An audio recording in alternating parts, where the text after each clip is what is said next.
Friends, Radhe Radhe, जय Shri Krishna, good morning, सुप्रभात। तो प्यारी सी मॉर्निंग के साथ आप लोगों का वेलकम है मेरे इस नए ब्लॉग में। तो फ्रेंड्स, मॉर्निंग का टाइम हो रहा है और मैं आ गई हूँ नहा करके। तो बस ब्लॉग की शुरुआत हो रही है आज पूजा पाठ के कामों से ही। तो नहाने के बाद ना सबसे पहला काम होता है अपने ईश्वर का ध्यान करना, पूजा पाठ करना। तो आजकल क्या है, बच्चों की छुट्टी चल रही है, मतलब आदर्श को जाना होता है, सभ्यता की छुट्टी है। और तो फिर रूटीन थोड़ा सा बदल गया है। सबसे पहले थोड़ा बहुत साफ़ सफाई वाला काम और नहाने धोने का ये काम मैं निपटा लेती हूँ। तो मैं आ गई थी नहा के, और नहाने के बाद फिर मैं कर लेती हूँ पूजा। तो यहाँ पे मैंने पूजा वगैरह कर ली थी। फिर मैं आ गई थी छत पे सूर्य देवता को जल देने के लिए। तो देखिए, ये जो सुबह सुबह का टाइम है ना, बड़ा अच्छा लगता है। सूर्य देवता निकल रहे हैं अभी, मतलब लाल लाल सूर्य देवता का जो प्रकाश है ना, वो दिखाई दे रहा है। और इधर छत पे ही रखी हुई हैं तुलसी माता, तो इधर मैंने जल दे दिया था तुलसी माता को, फिर सूर्य देवता को भी जल दे दिया था। और आजकल क्या है, ठंड की वजह से ना हमारी जो तुलसी माता हैं वो थोड़ी सी सूख गई थी, मतलब पत्ते जो थे ना वो झड़ चुके हैं, फिर नए नए ना पत्ते आने लगे हैं। और देखिए, यहाँ पे आ गया है मैक्स। तो ये है पड़ोस वालों का पिल्ला, और उन्होंने इसे पाला हुआ है, लेकिन इसकी आदत बन गई है। जैसे ही सुबह मतलब गेट खोलते हैं हम 7 बजे के आसपास, तो ये तुरंत भाग के आ जाता है। और बच्चों को ना ये बहुत पसंद है, बच्चे इसके साथ खेलते हैं। तो ये बच्चों को काफ़ी अच्छे से जानता भी है। तो जैसे ही गेट पर किसी को खड़े दिखेगा तो सीधा भाग करके आ जाता है। और बच्चों को मतलब ये जो डॉग्स वगैरह होते हैं ना, बड़े अच्छे लगते हैं। तो यहाँ दोनों बच्चे इसके साथ खेल रहे थे, और सभ्यता ने खाना भी खिला दिया था इसको, और यहाँ पे दूध वगैरह पिला दिया था। तो अभी आदर्श को जाने में तो टाइम था। आदर्श जाएगा 9:30 बजे। तो अभी आदर्श कुत्ते के साथ खेल रहा था, मतलब छोटा सा ये पिल्ला था, बड़ा प्यारा सा, और इसका नाम है मैक्स। तो ये काफ़ी अच्छे से जानता है सबको, क्योंकि बच्चे इसके साथ खेलते रहते हैं। फिर ना मैं आ गई थी किचन में। तो यहाँ पे मैं कर लेती हूँ नाश्ते की तैयारी, और आदर्श को भी निकलना था स्कूल के लिए। सभ्यता की तो छुट्टी चल रही हैं, तो आजकल थोड़ा सा रूटीन चेंज हो रखा है, क्योंकि थोड़ा सा लेट भी जाता है आदर्श। तो बस यहाँ पे मैं नाश्ते की तैयारी कर लेती हूँ। तो यहाँ मैंने गेहूं का आटा ले लिया था, और ये लिया था मैंने पालक। तो पालक को मैंने धो करके काट लिया है, और इसको ना आटे में मिक्स कर लिया है। तो मैं आज बनाऊँगी पालक के पराठे। तो मतलब खाने में तो काफ़ी टेस्टी होते हैं, लेकिन हरी सब्जियां ना बच्चे बिल्कुल भी खाना पसंद नहीं करते। मतलब बड़ा सोच समझ के ये सारी चीज़ें बनानी होती हैं। जब भी मतलब हरी सब्जियों का नंबर आता है ना, तो बच्चे पीछे को मतलब खड़े हो जाते हैं कि नहीं, ये सारी चीज़ें खानी ही नहीं है। मतलब हेल्दी चीज़ें अगर बच्चों को खाने के लिए बोला जाए तो उनको बिल्कुल भी अच्छी नहीं लगती। और अगर उनको पिज़्ज़ा हो, मैक्रोनी, पास्ता, ये सारी चीज़ें दे दो, बड़े मन से खा लेते हैं। तो फिर मैंने सोचा पराठे बना लेती हूँ, तो सब लोग खा भी लेंगे। तो यहाँ पे मैंने जो पालक था उसको भी आटे में मिक्स कर लिया। फिर इसमें ना मसाले डाल दिए थे, जिससे ना इसका टेस्ट बहुत अच्छा हो जाएगा। तो हींग पाउडर डाल दिया था, लाल मिर्च पाउडर, धनिया पाउडर, और इसमें थोड़ा सा अजवाइन और जीरा दाना भी मैंने डाल दिया था। नमक डाल दिया है, सबको ना अच्छे से मिक्स कर लिया है। फिर टाइट सा आटा लगा के मैंने कर लिया था तैयार। तो आज ना मैंने ये पालक के पराठे बनाए, तो बच्चों को वैसे अच्छे लगे थे, मन से उन्होंने खा लिए थे। और सब्जी बनाओ ना तो बिल्कुल भी खाना नहीं चाहते हैं। और यहाँ पे फिर आटा वगैरह मैंने लगा के रख दिया था, और इसके बाद फिर मैंने आदर्श को किया तैयार। और मैंने फिर यहाँ पराठे भी सेक लिए थे, और खुशबू बहुत अच्छी आती है, क्योंकि इसमें मसाले वगैरह हमने डाले थे ना, तो बहुत ही प्यारी सी खुशबू भी आती है। और इसको स्लो गैस पे सेको, बहुत ही अच्छे बनते हैं, एकदम क्रिस्पी क्रिस्पी हो जाते हैं, मतलब खाने में टेस्टी बनते हैं। तो यहाँ पराठे रख दिए, बना लिए थे। दूसरी साइड मैंने दूध रख दिया था गर्म होने के लिए आदर्श के लिए।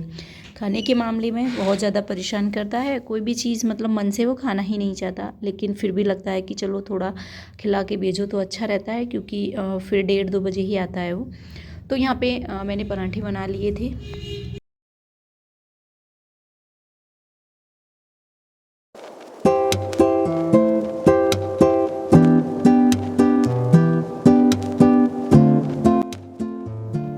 तो आदर्श स्कूल चला गया था, और खाना वगैरह जो था ना वो मेरा बन चुका था। और फिर मैंने किचन को साफ़ किया, जो भी बर्तन वगैरह थे ना वो सारे साफ़ किए। किचन को भी मैंने अच्छे से क्लीन कर दिया था। साफ़ सफाई का जो काम था वो भी हो गया था। थोड़ा बहुत मतलब झाड़ू पोंछे का काम अभी रह गया था, तो वो भी मैंने निपटा दिया था। मतलब साफ़ सफाई सारी मैंने कर ली थी। और अभी ना कपड़े धुलने का काम था ना, वो मेरा रह गया था, तो कपड़े धुलने हैं अभी। और यहाँ पे मुझे धोने थे ये पर्दे, तो फिर मैंने ये दोनों पर्दे थे ना वो भी निकाल लिए हैं, क्योंकि तो बस सारे कपड़ों को लेके आ गई थी मैं इधर। और कपड़े ना काफ़ी हो गए थे। वैसे ना कपड़े तो डेली में ही बहुत सारे हो ही जाते हैं। और आजकल क्या है, थोड़ा सा ये है कि मोटे मोटे कपड़े को रखना भी है। मतलब पहले निकाला था, सर्दी स्टार्ट हुई थी तब, और अब सर्दी हो गई हैं ख़त्म, तो अब इनको रखना है, तो फिर इनको धुलना तो है ही।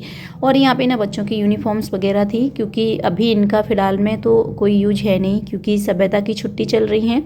आदर्श जाता है बिना ड्रेस के, मतलब विदाउट यूनिफॉर्म उसको बुलाया जाता है स्कूल में। तो बस मैंने सोचा इन ड्रेस को भी धो करके मैं रख दूँगी। फ़िलहाल इनका कोई यूज नहीं है, जब ज़रूरत होगी तो फिर फटाफट से इनको यूज में ले लिया जाएगा। तो इनको भी मैं धो दे रही हूँ। और यहाँ पे कुछ स्वेटर वगैरह थे, वो भी मैं धो दूँगी, क्योंकि अब इनकी ज़्यादा ज़रूरत है नहीं।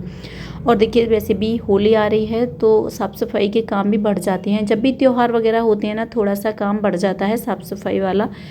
तो बस अगर हम पहले से ही तैयारी में लग जाएं तो थोड़ा सा ये है कि जल्दबाज नहीं रहती, मतलब काम बहुत अच्छे से सारे मैनेज हो जाते हैं। तो यहाँ पे बस सारे कपड़े मैंने भिगो दिए थे, फिर मैं इनको धो लूँगी। और फिर ना धोने के बाद इनको लेकर के जाऊँगी छत पे, क्योंकि बढ़िया वाली धूप लगती है छत पर ही। और आजकल तो धूप वैसे भी काफ़ी तेज़ निकलने लगी हैं। अब तो धूप में मतलब बैठा भी नहीं जाता, थोड़ी देर अगर धूप में बैठ जाओ तो पसीने आने लगते हैं। तो अब ना धूप बहुत तेज़ निकलने लगी है। और यहाँ पे ना फिर सारे कपड़े धुल गए थे, तो मैं ले आई थी छत पे। सारे कपड़ों को मैंने यहाँ फैला दिया है।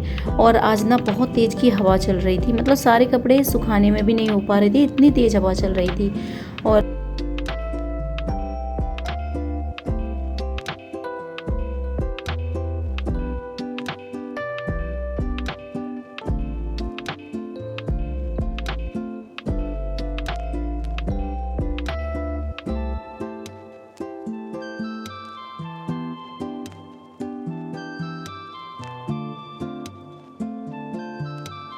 तो यहाँ पे सारे काम हो चुके थे, मतलब घर की साफ़ सफाई का जो काम था, खाना वगैरह और कपड़ों की धुलाई वगैरह, तो वो सारे काम मैंने निपटा दिए थे। और अब हो रहा था दोपहर का टाइम, तो यहाँ पे मुझे थोड़ा सा टाइम मिल गया था, तो फिर मैंने सोचा चलो फालतू रहने से तो अच्छा है अपना कुछ और काम में कर लूँ। तो मुझे साड़ियाँ तैयार करनी थी, तो ये 2 साड़ी मैंने निकाल ली हैं और इन पर मुझे फॉल लगाना था। और जो पल्लू होते हैं ना, उधर की एक साइड इंटरलॉक करना था। हमारे यहाँ इंटरलॉक ही बोलते हैं, और मुझे नहीं पता कि आप लोगों के यहाँ पल्लू पर जो मतलब सिलाई की जाती है उसको क्या बोलते हैं। तो ये सारे काम मैं ना खुद से ही कर लेती हूँ जब भी मुझे टाइम मिलता है। तो मैं अपनी साड़ियों को तैयार करना, जैसे फॉल लगाना, इंटरलॉक करना, ब्लाउज़ की सिलाई वगैरह, वो मैं खुद से ही कर लेती हूँ।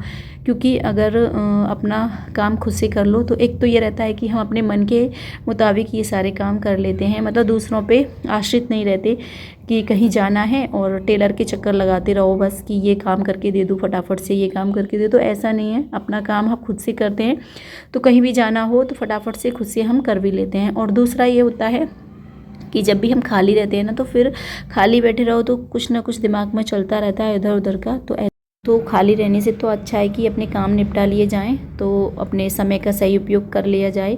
तो जब भी मुझे इस तरह से टाइम मिल जाता है, मतलब मेरा काम जल्दी से निपट जाता है ना, तो फिर मैं इस तरह के काम निपटा लेती हूँ।